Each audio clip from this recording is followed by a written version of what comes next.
This is Pet Life Radio. Let's talk pets.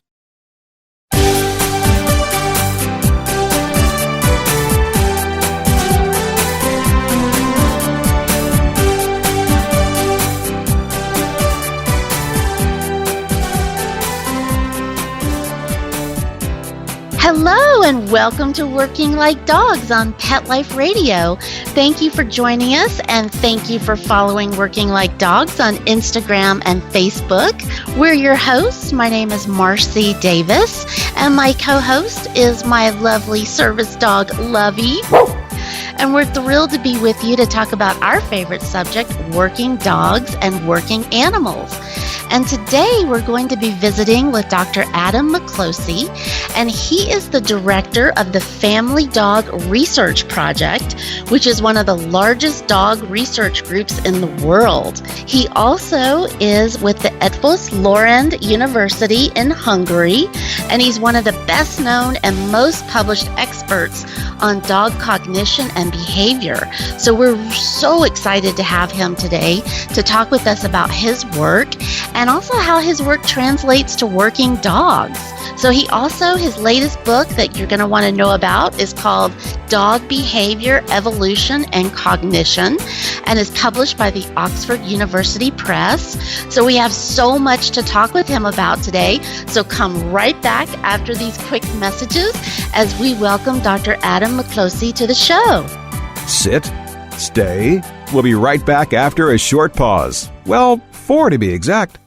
You know that feeling when you go to clean the litter box and it's a complete disaster?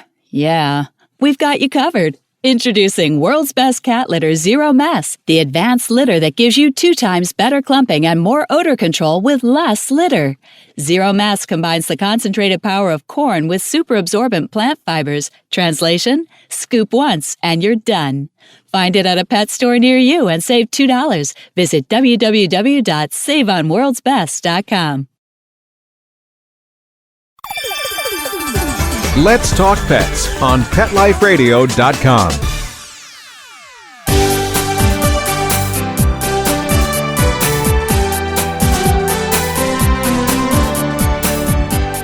Welcome back to Working Like Dogs on Pet Life Radio. Hello, Dr. Miklosi, and welcome. Hello. It's good to speak to you. Hello.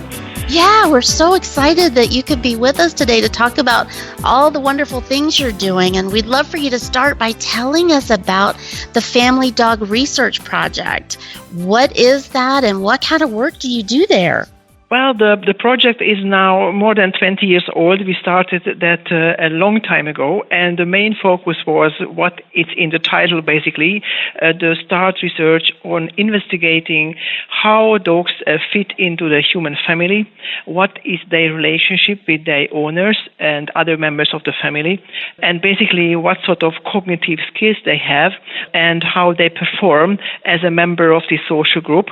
And obviously, we would also like to understand their evolution. So how from a wolf-like creature, evolution created or has evolved a species, a very specific species like a dog that many people treat as a friend or a family member. Wow, which is what we all want to know, right? About how we interact with our dogs and how they interact with us socially. And I just saw this week about some new research that was published, I think it was in Nature Communication, regarding the origination of dogs, where they were talking about it's actually 40,000 years that they're thinking instead of more recent, what we had been thinking. So tell us about that. Well, I'm really very interested in this, although we have to know that that is not so important for a dog owner. So it doesn't matter whether the dogs were domesticated 20,000 years ago or 40,000 years ago. We are very lucky that we have the dogs at all. Obviously, scientists are interested in this fact, but the problem with this research is that if you are following this, you find out that in the last, let's say, 15 years, there have been so many different dates. From 100,000 to 15,000 years, you have all the dates in these papers. And obviously researchers argue basis on different data. So I think that is not so important because really the domestication happened probably in the last 20 to 40,000 years.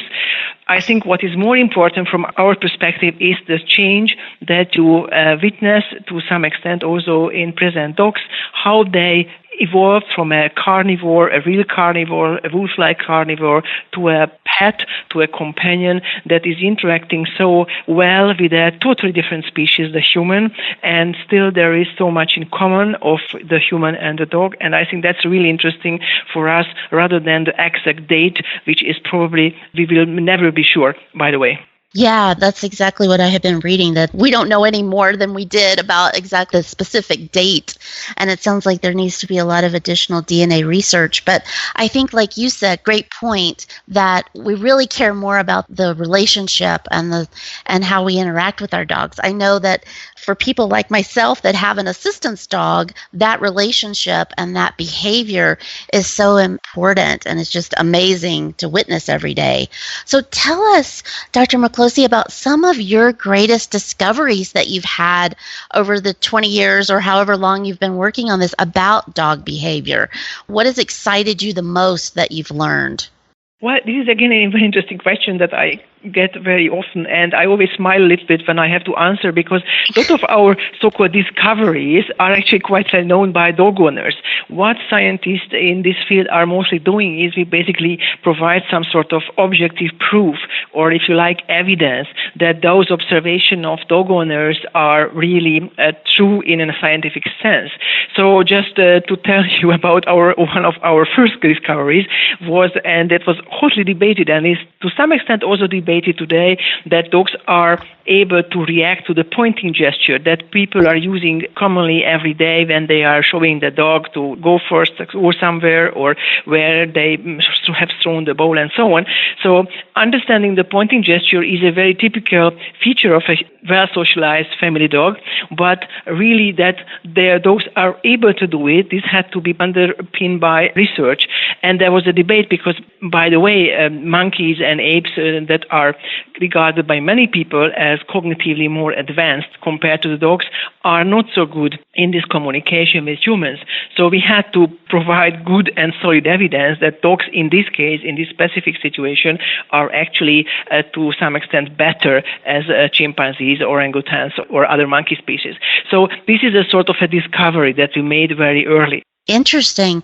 Yeah, because I know with having a working dog, because Lovey is my fourth dog, and just the hand gestures that I have learned to use with them, because I'm in meetings a lot, or I'm, where I can't actually talk with them, and I've used hand gestures to communicate with them. Yeah. And it's amazing. I have to be careful because they'll pick that up quicker than they will the verbal command. So I have to be very mindful of how I'm using that and my own gestures with them, because they seem so sensitive to it and so responsive.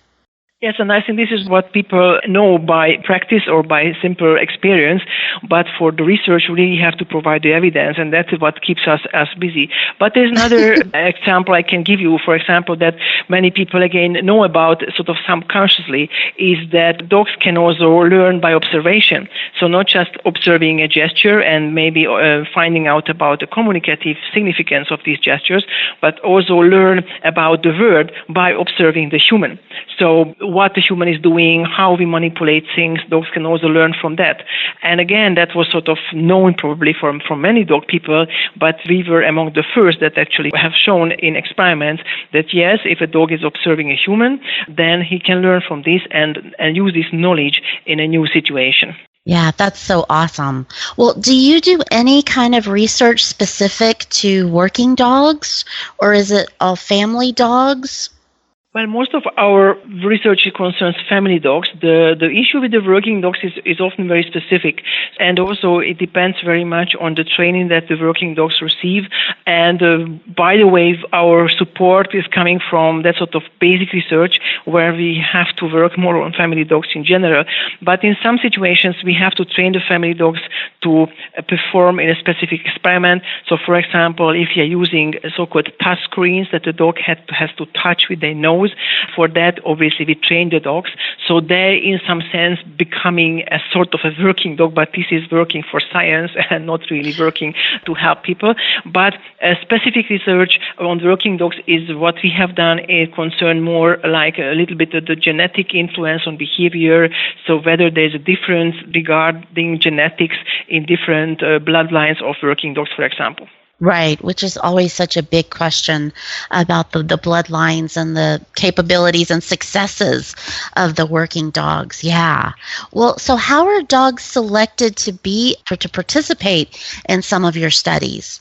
Well, there is no real selection. The selection is that we put out advertisements either on the internet, Facebook, using various social media, like radio shows like yours, for example. So people hear about us and then they offer their dogs and their free time to come to the department, participate in these experiments. It basically are interactions with the dog. They get some food or interactions with toys. So it's not a real experiment in the scientific sense. It's more like a happy playing time together. With some rules, obviously. And after that, so that's how we do it. And we have in Budapest a relatively large database. About 1,000 dogs and owners are in this database, and we pick them either because we need some special skills. So, for example, we need dogs that like to play with a ball, or they enjoy eating some nice food, or the owners can also volunteer. So it is really a very loose interaction how we find our dogs in Budapest.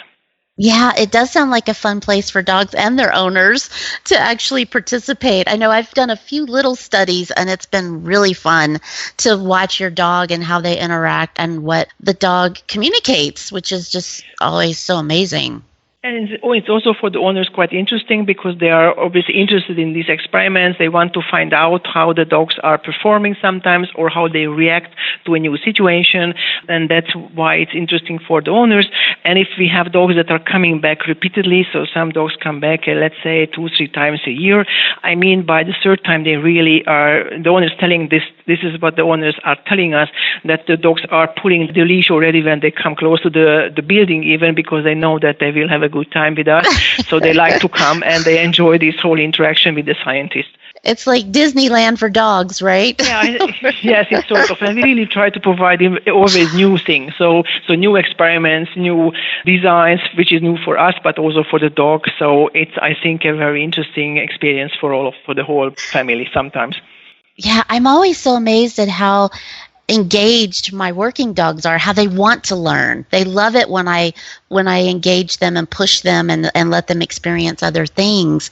And I'm really always, I don't know why, but I'm surprised by that, of their interest and how they maintain that over the years, that they love to learn and they love to do new things. And that behavior, which again is a part of the breeding and all those other things. But do you see that in most of the different types of dogs that you work with? I think that is very interesting what you are saying, because this is one important aspect of the family dog situation that most people forget, that for a normal, typical animal, learning is a basic sort of state.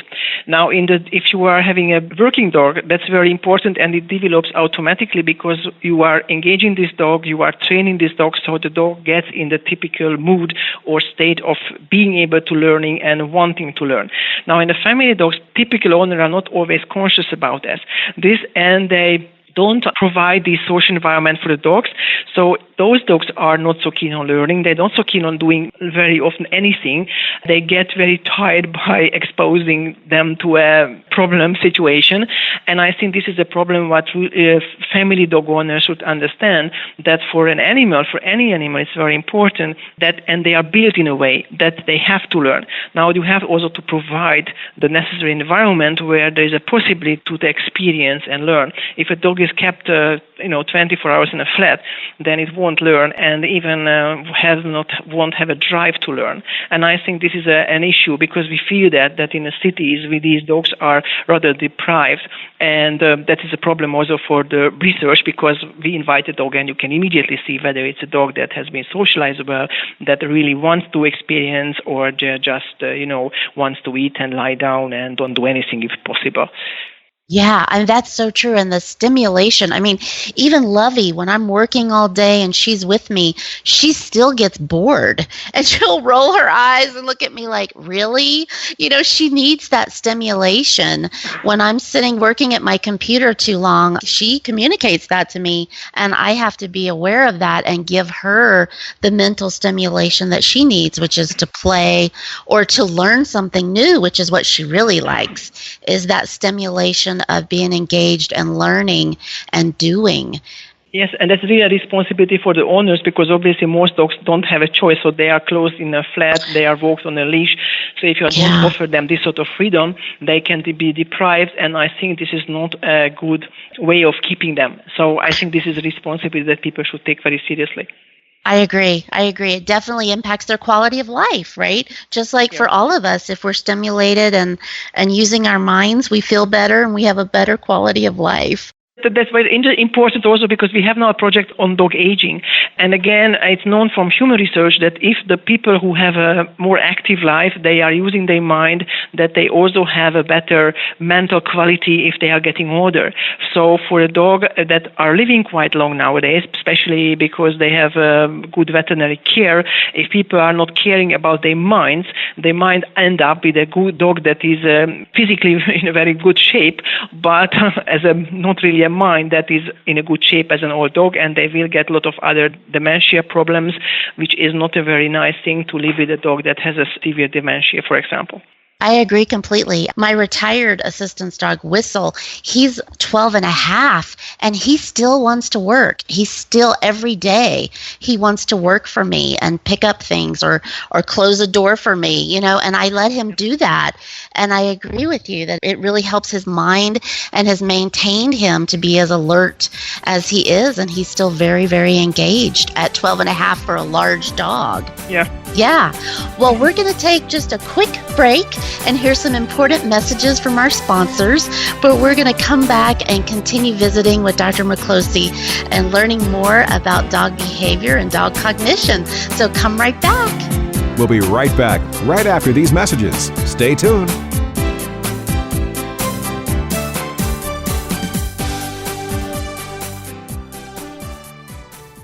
They wake me up every morning. Their tails are always wagging. They're just running constantly and chasing, shadows and sticks. Their coats are much better. They're very happy dogs. If you want the dog to be healthy, you got to feed it something healthy. DINOVITE.com. I have 3 dogs, golden retrievers, and I make their own food: ground beef, white rice, eggs, including the shells, and the Dinovite supplement, and then the Lico Chops. It takes a few minutes every week. Before the Dinovite, they were overweight. They slept all the time, so now they jump all over me when I'm putting it in their bowls. They're crazy about this food, and their vet said that it's so much healthier for them. Go check out Rescue Dogs. They're just waiting to be loved. Get them started on this Dinovite diet, the health food for animals, and you'll see amazing results. 859-428-1000. 859-428-1000. DINOVITE.com. Let's talk pets. Let's talk pets On Pet Life Radio. Pet Life Radio. PetLifeRadio.com.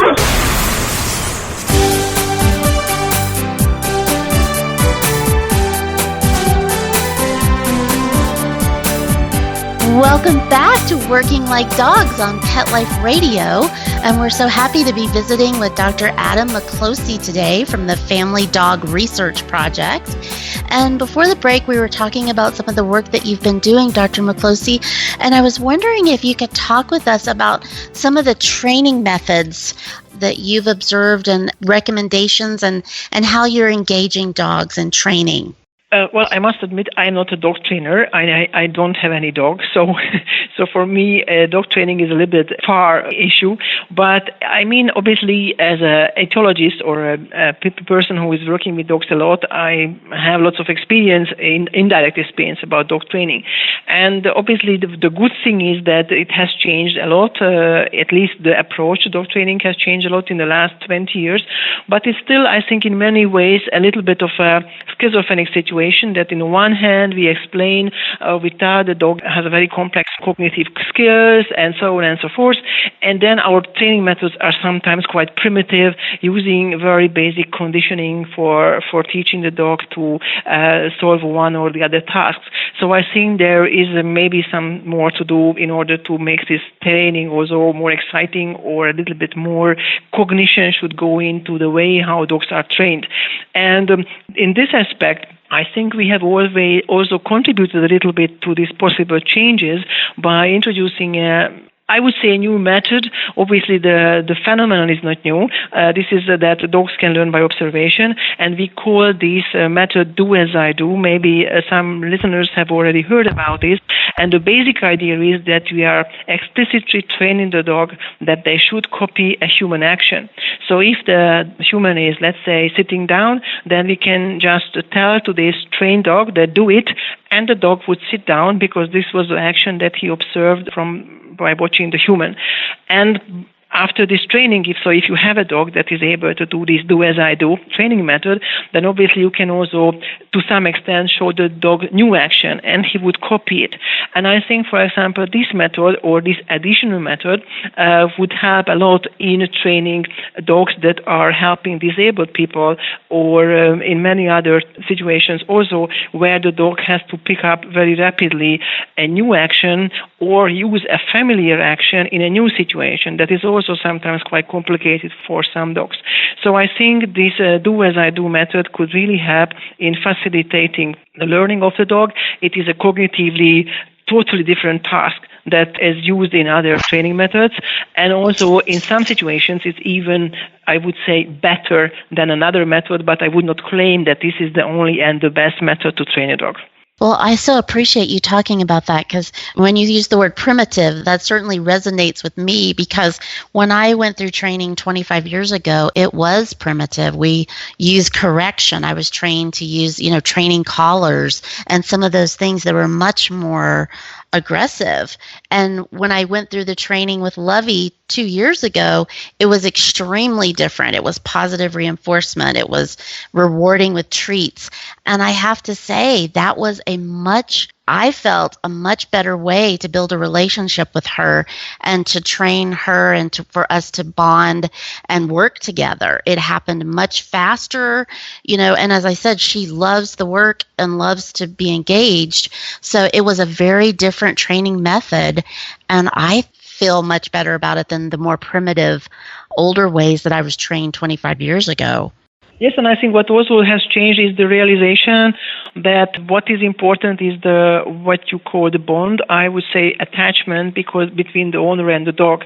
And there was not much 20 years ago, so we were, or some other research groups, the first who really introduced the concept of attachment in the whole scene of dog training by showing that yes, dogs can be attached to the human owner very much in a way how an infant or a young child is attached to the mother or the father. And this is a very important relationship, and the training or the communication could be built on this foundation. And if the attachment is good or is appropriate, I would say, then it's much better, or the owner has a much better chance to be a successful trainer of the dog than if the attachment is not functional. So I think this is again a new concept, and in many modern training books or trainers you can actually hear about this or read about this, which I find very important. But this is again that the owners have to be conscious that they have to build this attachment relationship just as they do it if they are having a child at home. Right. And the way that I have been trained is that you have to be consistent. You can't just practice this on the weekends. You have to do this every day. And one of the things with Lovey that's been so interesting is that bond is I hand feed her quite a bit. And that really escalated that bond between the two of us. And I'm the only one who can feed her. I'm amazed by the human-animal bond. Yes, that's true. Although we could discuss whether it's good or not good, how many people feeding the dog. And obviously, I think what you mentioned at the beginning is the important for the consistency, which I would call actually rules. And again, this rule has some sort of a negative feel, or some people feel negative about it, especially because nowadays it's more popular to talk about freedom and everyone is free to do whatever she wants and so on. But I think even in traditional human societies, but also if you have a workplace or you have other obligations, there are rules that you have to follow. So I think if a dog is, and the dogs as a social animal expect rules in this social environment, so I think it is nothing bad if you have a rule and everyone is, including the dog, is following the rule from the beginning, and that helps the dog to function in that social environment. And I think that's again what some people don't really understand or follow. And maybe in the problem or the difference between a child and a dog could be that with children we have many alternative ways to introduce the rules or to manipulate the social situation. Now with the dogs this is more restricted because we can't talk with them, we can't call them on the phone, we can't talk to the neighbors to get involved, we don't have teachers around. So with the dog I think it's, as you just said, it's more important to have a rule-based relationship also, because it really helps and actually even sometimes boosts the whole relationship between the dog and the owner. Yeah, I would agree with that. And I've had different, as I said, training methods and different routines, really is what we've established. And when I've been more relaxed with more freedoms and less consistency, I really see a difference. It's not the same as when I'm much more structured and really following through and being consistent. It really makes a big difference, I think. But again, I'm a working dog relationship, not a family pet. So that is different. Well, I mean, and not so much, because in a family we have usually, it's good to have rules. And what I would add maybe that if people are very keen on having, or they not always like this, then they can always design or have a rule then when there are no rules. So like a playful time. So you could assign to the dog, or you can agree with the dog that, okay, in this afternoon we put all the rules aside and we do what you want, or what we do, we go out and play. But that should be very specific, and it should be signaled to the dog that now this is an exception and that's not the rule. Because obviously this is like for going for holidays where you are not so keen on following rules, which could be also a problem for some other reasons. But in general, that's where you also need this sort of engagement, but that should not be the rule, but that should be rather an exception. And I think dogs would probably also like it. And you can go out for a specific place, not teaching the dog that you can do it is also on the flat or in the garden. And if you go home, then the rules are back and everyone is following them as far as they can, because I think this really helps and makes the life of the dog and the owner easier. Yeah, I would agree. Yeah. And it's like anything. You need that. You need a break. You need to have some fun, but you also need some structure and how you function as a family. Well, and I love that the Family Dog Project does a lot of education and a lot of information sharing, and you do free online seminars, right? Yeah, that's true. That's the one where, the idea came from the problem that how can we thank the dog owners to help us, because basically they don't get paid. They devote a lot of their free time to come to us, to spend hours with us, and so on and so forth. So one way to say thank you is that we're organizing these seminars. These are free. There are seminars specific for the Hungarian dog owners because they usually don't speak English, so we have a special day for them where they can come and they actually can see what the research has achieved. They can ask questions, so we have a day together. But the other part of the seminar is that it's also international, so we also have an English version where everybody can join through the internet or Facebook and hear about the most current results of our group. And I think this is something that is important to keep in contact with the dog owners and also with other researchers. And obviously, we can't expect that they read all the papers and all the scientific output from our lab. So I think this is a good way to disseminate research knowledge, and hopefully they can also use it in their everyday life. And I think this is a good idea. I don't know. Yeah, I love that. I think that's wonderful and really wanted to share that with our listeners because you do distribute so much valuable information, the latest information, because I know when I hear something on the news, I can go to your website and it's an article's already posted about it, and it's such good quality information that I think is so important, and why we really wanted you to be on our show to share that with our listeners, because we care so much about our dogs and our relationships and how we can make that better. So tell us, what project are you working on now? What can we look forward to hearing about in the coming months? Well, there are many projects. Sometimes I lose track of all the projects that are doing at the department because we are really a lot of people. We are near to 30 researchers, which is really a huge amount of work. So one project that just came to my mind now is about actually a problem that is becoming now more and more common, is the problems that are dogs alone for a long time and they develop separation behavior. So that is a problem, but especially when they are already developed. So we are trying to understand this process, or this development of this behavior. First of all, or one aspect of this is by analyzing the vocalization of these dogs. So we isolate dogs for a short time, for a few minutes, then they usually produce some vocalization, and we compare these vocalizations from vocalizations that are produced by dogs that don't have such a separation anxiety, and we try to figure out whether there could be these vocalizations could be used as a sort of diagnostic tool to find out whether the dog might there is a problem or there is no problem. Because the other issue with all these dogs are that when the owners are realizing that the dogs show these behaviors, it's already usually quite late because they are not at home when the dogs are doing this. It's usually earlier that the neighbors will realize that there's a problem because they hear the dogs vocalizing in these flats and so on. So we want to find out or a method that could detect this problem as early as possible. And by analyzing the vocalization, we think that this really might help. Oh, that sounds amazing. Yeah. Well, and when do you think you'll have some results published about that? Well, I mean, you never know in science because things are usually going slower than we expect. But I think during the autumn we should have out something on this. But just to tell you another issue, which is I mentioned already, the aging dog project, the senior family dog project. That's the official name of this research. Is that we want to find out, for example, really what sort of problems these old dogs might have and what sort of cognitive problems they show. So we are developing now both tests to find out about problems of aged dogs, and also in parallel we are developing simple tests that even owners or veterinarians can use to assess their vision, their hearing abilities, maybe also their olfactory abilities, in order to find out whether some of those behavior problems might not be originating from a sensory decline, which is obviously different from the cognitive decline. So this is again a project that is now sort of running, and we hope that there are some results in a relatively short time. Yeah. Wow.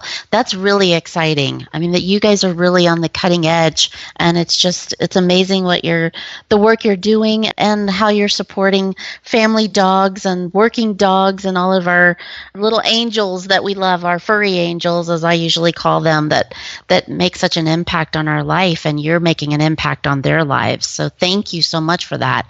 I could talk to you about this all day, Dr. Miklosi, but I know our time is coming to an end, but I do want to ask you, how can our listeners get more information about you and the Family Dog Project if they want to learn about an online seminar or maybe even participate in a study? Well, the easiest thing is just if you type in Google or any search engine, Family Dog Project, maybe Budapest, but it's not needed, then you should get on one of the first links is our main project site, so the web page, where you find, as you mentioned, also not just the news, the press releases, but also pictures. And we also have a YouTube channel that you can join if you want, or just on the YouTube you find many videos from us. And the seminar is also advertised beginning of autumn or from the fall. So if people are just following us from some time, we have also a Facebook place where people can support us. So I think there are very easy ways. I think the Family Dog Project is a very unique combination of 3 words, not others using it. So just based on that, people could connect us very easily. Perfect. Thank you so much. And I hope you'll come back and visit with us again and share more of the research results that you're finding and really tell us more about your incredible work. Yeah, I'm very happy to talk to you. It was really very nice. Thank you very much for the interview. Thank you. And thank you, our listeners, for being with us. We love to hear from you. So please keep those emails coming. And you can contact me at Marcie, Marcie, at PetLifeRadio.com. And you can also follow Working Like Dogs on Facebook, Instagram, and Twitter. And we love seeing your photos, especially on Instagram, has been so fun. So please keep posting and contacting us. And we look forward to being with you again soon. So take good care. Let's Talk Pets, every week on demand, only on PetLifeRadio.com.